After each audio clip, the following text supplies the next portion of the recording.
Obinim maba me dayemu. Dwarfs are chasing me after Obinim's deliverance. Onia, aseme da ho ni say ya niaba Pamela Watara.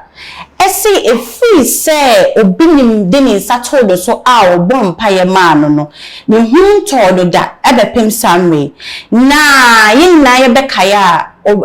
Pamela ko Obinim asori ema na che ni nkonka say ye dwarfs ye ka no motia efi na busia ma omu esano na onu Obinim na ehunu ntino obebem paye ama ne ho ato no na yenya bai su gina ho ma Obinim bompaye ema no wona sorry na efi ho no mu no yenya ba no akwakoye interview bi wo Accra FM o say Obinim paye efi so Obinim din nsa tode so no ne hunto ne da edemu aye basa oji no wa enje sebio mema kra ya na eboba ne kakanga ni nyina omunyina achi omuhu efi ono Pamela odamenu se na so be kaya Pamela ye actress na osaye popular Instagram model ye ema edition so ye ne nufo o se owo nufo kese no wusuli se ya na che se Ghana mema no bebre na bibi ye won enti ye nia ba na dia ema ye di ehye ne nso no ni dia obeka ye ne se ne hunto no da na ye papa Obinim empa ye se abe na obo ye ntia ye nia be ogusu ka se empa ya wo ma ni moto egusu di nachi na enianom ya sha ye papa Obinim ne hu sem bebre na ye den aba ema ye papa Kennedy Japan enso kwa reveal ye se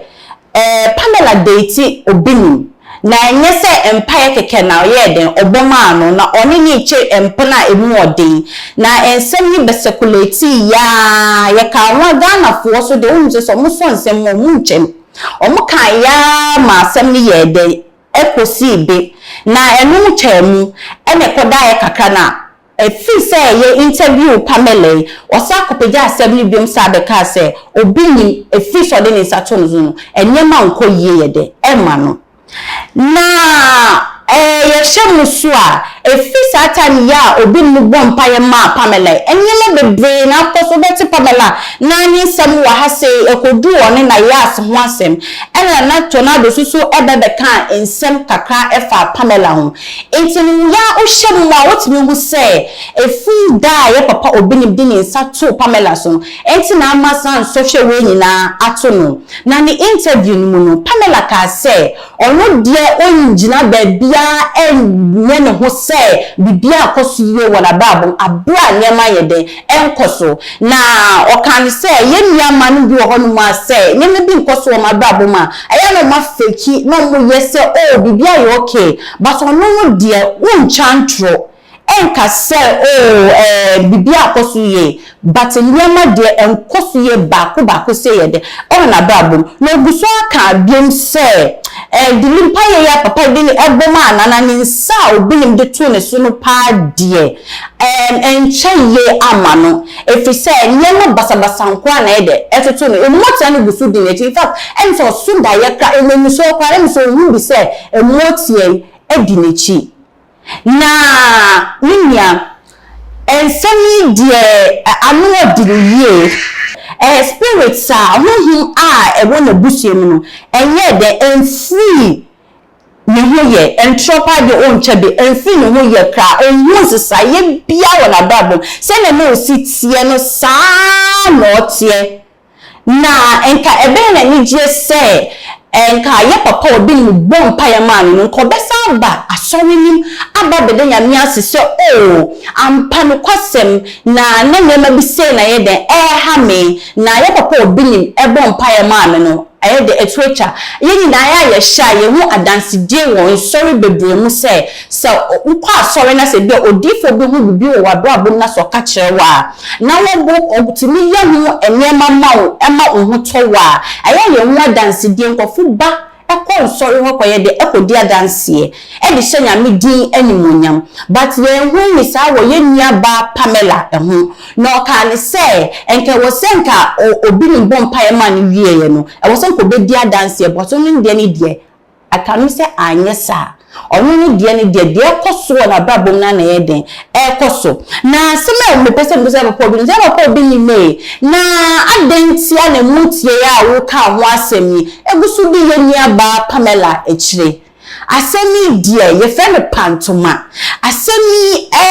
echire agene so asemi die emu odunye because ya sho Pamela yo bia yo ba so no ache se ne ho sisi ne ho so we den ke yotumo se Ghana me why videos kwa bebre ama musicians